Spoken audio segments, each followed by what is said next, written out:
Kyle from JWP, and today we're proud to announce our new to us Mustang MD150 all-wheel drive. So with acquiring this, guys, we are going to open up a number of platforms that we are going to be able to tune here. That way you can start your build A to Z and we can finish it all in-house without any other outside help. Obviously this is a tremendous upgrade from our typical path that we would take before, where we could finish a car A to W and then you'd have to have it tuned somewhere else. Now we can do all that service in-house.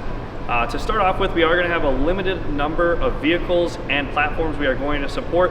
That being said, if your vehicle or platform isn't on that list, fear not, that's not something that we're going to make permanent or forever thing. We would like to continue growing our skills and developing things so that we can move into a wide range of platforms to support the greater Minnesota area. As you guys can see, this is an all-wheel drive eddy current dyno. So this means it has an eddy current retarder that allows us to place a variable load on the vehicle while we're tuning it. What does this mean for you as an end customer? That means we're able to simulate all sorts of different styles of driving conditions without ever bringing the car onto the street. So we can do all of the tuning right here on this machine and not have to worry about doing touch-ups on the street and any liability that comes from the customer or the tuner themselves when they're operating this vehicle. Makes life a lot easier. You load your car on the dyno, you do all your part throttle, your idle, and wide open throttle all in one place in a safe, controlled environment. Now with this, there is one thing that we want to talk about. Inertia-based dynos, like your typical dyno jet that you might be used to seeing, the two large rollers, and a retarder-style dyno operate very differently when it comes to measuring horsepower. With that being said, at the end of the day, a dyno is just a tool that is used to tune a car and see differences before and after, seeing results in a controlled environment where everything else remains the same and all you are changing is the calibration. And this tool does that perfectly. So with that, we are able to see different changes in how we adjust the map on the car and the results of what power it puts down.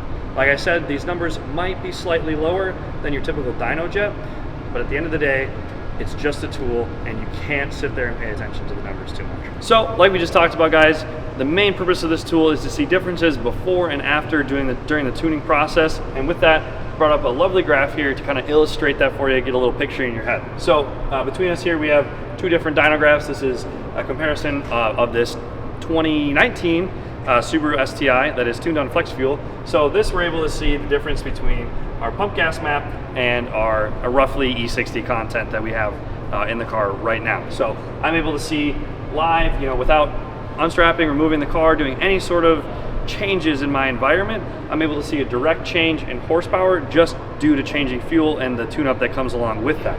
So that's the real heart and soul of using a dyno as a tuning tool, is you're able to eliminate all other outside factors and have consistent runs in between and make your changes and see how the car reacts. So like I said, guys, this is the heart and soul of the dyno. This is what runs everything. We've got a printer in here so you can take your dyno graphs home.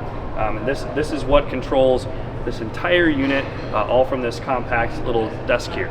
So that's the gist of it. That's all you really need to know. You drop your car off, you get it on the rollers, we get some sweet videos for you, and we get a nice tune. Car runs great, you're on the road, and you never have to worry about it. And with that, guys, that pretty much concludes our small little talk introducing our new to us dyno. Like I said in the beginning, there is going to be a limited number of platforms we're going to support in the beginning, but we'd like to grow that list. If you're interested in getting your car tuned by JWP and myself, go ahead and call our main line and ask for John or myself to get any information that you need about tuning and scheduling your next appointment.